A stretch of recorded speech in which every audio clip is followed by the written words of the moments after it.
Bonjour, je suis Cédric Sampere, le responsable de la Maison des adolescents du Pays Basque à Doenia. Et moi, Mara Sierra Jiménez, je suis la chercheuse qui a mené l'enquête sur la jeunesse au Pays Basque. Vous avez été très nombreux à répondre au questionnaire et aujourd'hui on vous présente les principaux résultats. Les autres, vous aurez l'opportunité de les voir dans le rapport final qui sera mis en ligne fin décembre. Alors, qui a répondu à cette enquête? Vous êtes très nombreux à avoir répondu, vous êtes 7060 répondants. On voit ici qu'il y a un équilibre entre les garçons et les filles, mais aussi on a un équilibre au niveau des âges et de la répartition sur le territoire. En général, on peut dire que vous vous sentez très bien et très heureux dans votre ville ou votre village, mais aussi il faut constater qu'il y a 15% des jeunes qui déclarent s'ennuyer et 6,5% qui affirment se sentir isolés. Au niveau de l'état de santé, vous êtes plusieurs à déclarer avoir un état de santé plutôt satisfaisant ou très satisfaisant, mais on constate ici aussi qu'il y a un pourcentage important de jeunes qui déclarent avoir un état de santé peu satisfaisant, voire pas du tout satisfaisant. Avec cette carte, on peut constater aussi quelques différences au niveau du territoire. C'est le problème de mobilité et d'accessibilité à certains lieux. C'est peut-être ça aussi une des raisons pour lesquelles vous déclarez vous ennuyer. Donc on voit c'est plutôt sur la zone littorale sud et la zone intérieure rurale. Quelles sont les raisons pour lesquelles les filles et les garçons accepteraient de quitter leur ville ou leur village? Donc principalement il s'agit de connaître un autre pays ou culture, aller faire des études supérieures, aller travailler ailleurs. C'est plutôt les filles qui sont dans ces dynamiques. Pour les garçons, c'est aussi le fait d'apprendre un nouveau métier et on voit ici que les garçons sont beaucoup plus nombreux à ne pas vouloir quitter votre ville ou votre village. Au niveau de l'âge, on peut voir ici que entre plus vous êtes âgé, plus vous avez envie de découvrir autre chose ou d'aller étudier. Mais ce qui est important de constater ici, c'est qu'il y a quand même en moyenne 24% des jeunes qui déclarent s'ennuyer et vouloir changer de ville ou leur village, se rapprocher d'une personne ou avoir accès à des loisirs et du sport. Alors, quelles sont les raisons pour lesquelles les filles et les garçons ne veulent pas poursuivre des études supérieures? On est à 13% des jeunes qui ne veulent pas poursuivre des études et les raisons principales, c'est avoir peur de ne pas y arriver, de ne pas avoir les compétences. C'est plutôt les filles qui sont dans cette situation.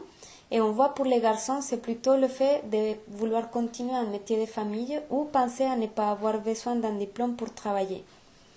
Également, au niveau des difficultés ressenties à l'école, on observe ces difficultés scolaires ou du jugement d'apparence physique ou le fait de se sentir seul.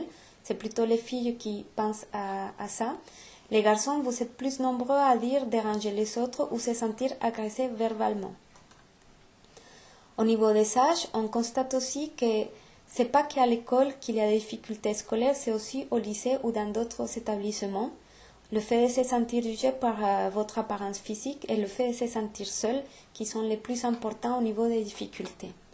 Au niveau du territoire, on peut constater ici, dans la zone littorale nord, il y a beaucoup de difficultés au niveau scolaire, mais on peut observer ici que pour les jeunes qui sont scolarisés au Pays Basque mais qui sont pas nés au Pays Basque, qui viennent d'ailleurs, il y a aussi beaucoup de difficultés scolaires et au niveau du jugement d'apparence physique, c'est un élément important à retenir au niveau de l'intégration de ces jeunes. Les espaces où vous déclarez être déjà victime d'intimidation, c'est souvent dans des espaces physiques comme le collège ou le lycée. On le voit souvent plus pour les filles que pour les garçons. Mais on le voit aussi au niveau des réseaux sociaux et sur Internet, c'est des chiffres importants à retenir pour travailler là-dessus et dans d'autres lieux comme la rue, la maison, la ville, le village. Au niveau de l'intimidation, avez-vous déjà intimidé une autre personne connue ou inconnue? On voit qu'en général, vous n'avez pas intimidé quelqu'un d'autre, mais on voit ici qu'il y a 17,7% des jeunes qui déclarent déjà avoir intimidé quelqu'un et presque 17% qui ne savent pas. Donc ce chiffre est très important parce que ça nous permet de constater qu'il y a encore une méconnaissance par rapport au fait de c'est quoi intimider. C'est un chiffre à tenir en compte. Au niveau des tentatives de suicide, on voit qu'il y a 582 jeunes parmi 7060 qui ont déjà fait des tentatives de suicide. Ce chiffre est plus important pour les filles, mais on constate aussi 19% des gens ont déjà et réaliser des blessures volontaires contre soi-même. Donc c'est très important à tenir en compte ces chiffres au niveau des violences physiques réalisées sur vous. Au niveau de l'homosexualité, il est intéressant de voir ici dans ce tableau, en général, l'homosexualité est considérée comme quelque chose de normal pour 72,5% des filles et 48,5% des garçons. Aussi, elle est considérée comme quelque chose de naturel, mais on observe ici que les garçons, vous avez plus de difficultés avec l'homosexualité au niveau des représentations. Vous êtes plutôt dans des représentations négatives, alors que les filles, vous êtes beaucoup plus tolérantes par rapport à ça. Alors, au niveau du premier rapport sexuel, on voit ici que vous êtes largement dans la moyenne au niveau national. Votre premier rapport sexuel entre 14 et 18 ans. Au niveau de la connaissance de l'ancienneté de la relation, vous êtes aussi dans la moyenne, donc quelques mois de connaissance avant votre premier rapport sexuel. Au niveau de la contraception, on voit ici clairement que c'est le préservatif qui prend une place importante, mais on constate ici qu'il y a 13,6% des jeunes qui n'ont utilisé aucun moyen de contraception lors de votre premier rapport sexuel. C'est un chiffre important à retenir pour travailler là-dessus.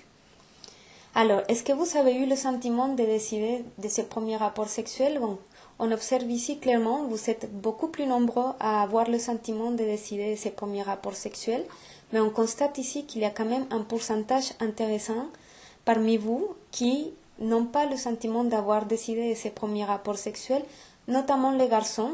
Chiffre intéressant à retenir et à réfléchir au niveau de comment les garçons vivent la sexualité. Au niveau des équipements numériques, on voit très bien que vous êtes très bien équipés, téléphone portable, ordinateur personnel en général, et la tablette tactile qui diminue avec l'âge, mais c'est le téléphone portable qui prend une place prépondérante.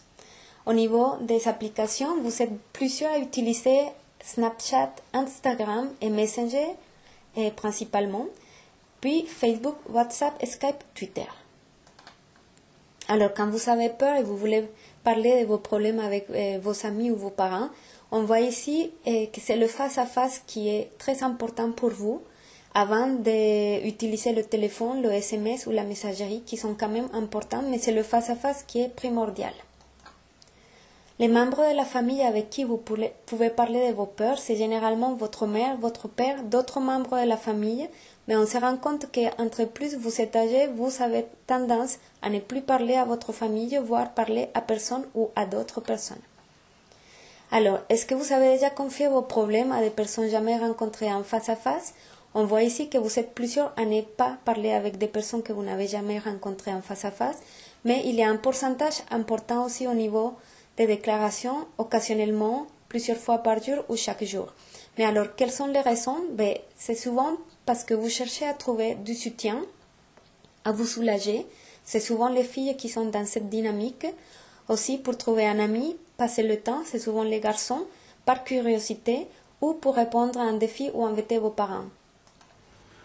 Alors, vous avez vu que ce compte rendu est très riche. Vous n'en avez qu'une petite partie. Le reste du rapport sera en ligne sur le site internet d'Adoenia.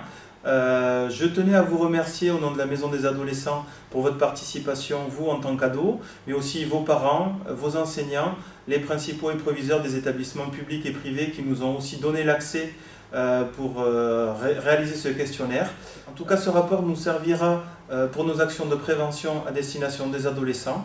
Donc pour cela, je tenais à vous remercier infiniment pour votre participation. Donc, merci beaucoup à toutes et à tous pour avoir participé à cette recherche, à avoir rempli ce questionnaire très, très intéressant. Et donc, si vous avez besoin de connaître les autres réponses, les autres données par rapport à cette recherche, et le rapport final va être mis en ligne fin décembre. Et vous allez pouvoir trouver des réponses au niveau du rapport au territoire, de la consommation, de la prise de risque, de la sexualité et de l'amour. Donc merci beaucoup à vous tous. À bientôt.